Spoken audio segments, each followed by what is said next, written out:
তোমরা যারা নবম দশম শ্রেণীর স্টুডেন্ট আছো, আজকের এই 5 থেকে 7 মিনিটের ভিডিওটা দেখার পর নিজেই সমান্তর ধারার সমষ্টি নির্ণয় করতে পারবা। এখানে এখানে একটা ধারা দেওয়া আছে এবং বলা হয়েছে ধারাটির প্রথম 5টি পদের সমষ্টি নির্ণয় করো। তাহলে এটা যেহেতু বলাই হয়েছে এটি একটি সমান্তর ধারা, তাহলে আমরা কি লিখতে পারি? ক নম্বরে এখানে প্রথম পদ এ সমান সমান দেওয়া আছে কত?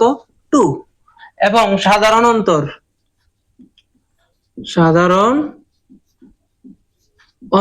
ঠিক আছে, সাধারণ অন্তরে প্রকাশ করে ডি দ্বারা। সূত্র হচ্ছে দ্বিতীয় পদ বিয়োগ প্রথম পদ, এটা হচ্ছে সাধারণ অন্তরের সূত্র।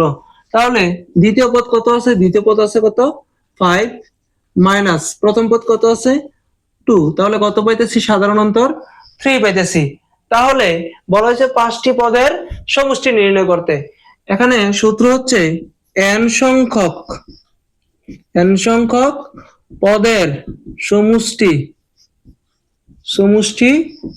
s n সমান সমান n/2 into 2a plus n minus 1 into d। এটা হচ্ছে n সংখ্যক পদের সমষ্টির সূত্র।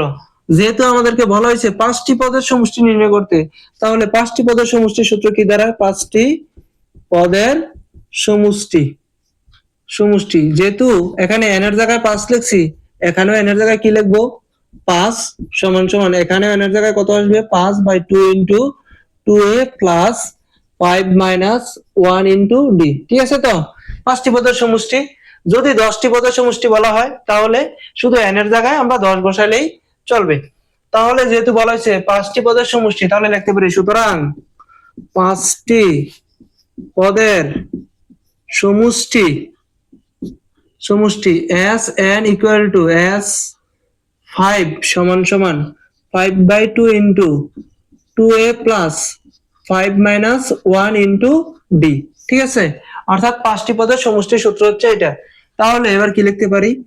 5/2 ইন্টু 2 ইন্টু a, এর মান কত?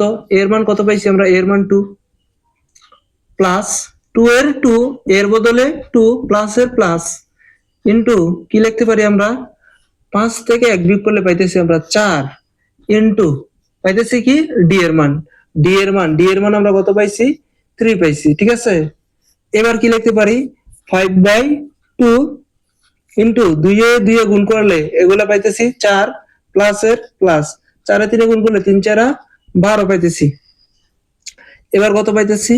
5/2 ইন্টু 4 এ আর 12 এ যোগ করলে পাইতেছি কত? 16 সমান সমান 2 দ্বারা 16 কে যদি ভাগ করি পাইতেছি আমরা 8। 8 এ আর 5 এ গুণ করলে 5 8 পাইতেছি 40। অর্থাৎ এভাবে যদি এগুলা যাইতে থাকে তাহলে 5টা পদ যদি আমরা যোগ করি তাহলে পাবো 40। যেমন এটা প্রথম পদ, এটা দ্বিতীয়, এটা তৃতীয়, এটা চতুর্থ।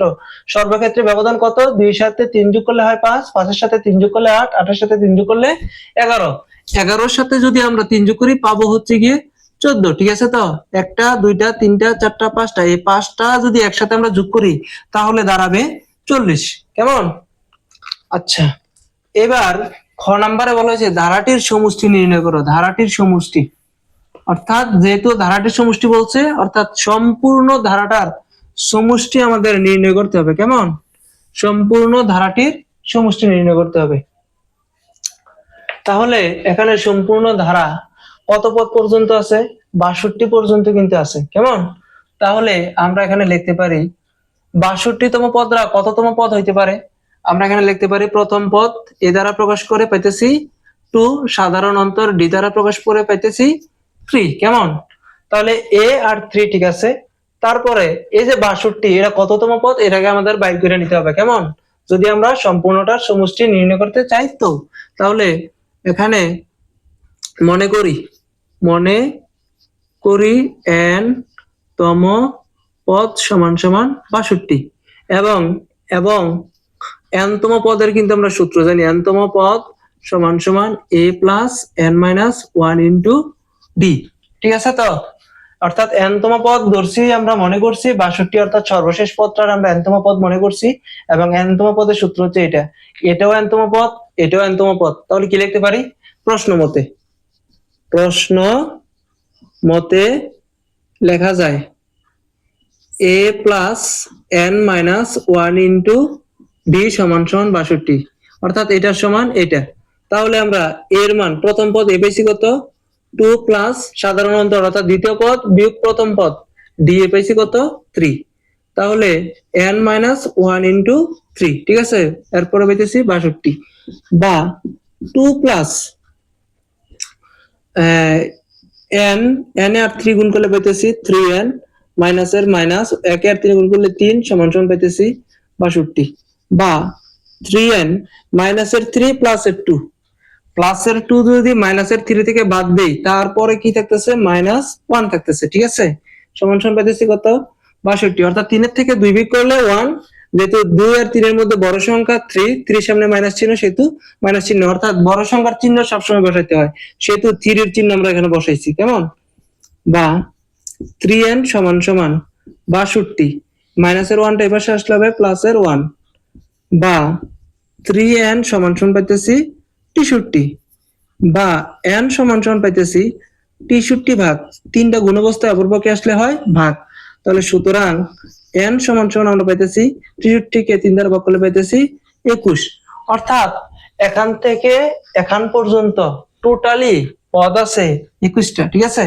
তাহলে যেহেতু এই সবগুলা পদের সমষ্টি নির্ণয় করতে বলছে, অর্থাৎ ধারাটির সমষ্টি মানে কি এখান থেকে এখান পর্যন্ত সমষ্টি, এখানে পদ আছে 21টা, তাহলে 21টি পদের সমষ্টি হইতে পারে। সুতরাং 21টি পদের সমষ্টি S21 সমান সমান 21/2 into 2a plus 21 minus 1 into D, অর্থাৎ n সংখ্যক পদের সমষ্টি সূত্র হচ্ছে s n/2 into 2a plus n minus 1 into D, সেহেতু n এর জায়গায় যদি আমরা 21 বসাই তাহলে কিন্তু সূত্রটা এভাবে দাঁড়ায়। তাহলে আমরা কি লিখতে পারি, 21 এর 21, 2 এর 2 এবং 2 ইন্টু এর মান, এখানে এর মান প্রথম পদ অর্থাৎ প্রথম পদ 2 আছে, এর মান পাইছি আমরা 2 প্লাস 21 থেকে 1 বিয়োগ করলে থাকতেছে 20 ইন্টু ডি, ডি এর মান কত পাইছি, এই যে ডি এর মান 3 অর্থাৎ সাধারণ অন্তর, দ্বিতীয় পদ থেকে প্রথম পদ বিয়োগ করলে পাইতেছি আমরা 3, সেহেতু বসাই দিলাম আমরা 3,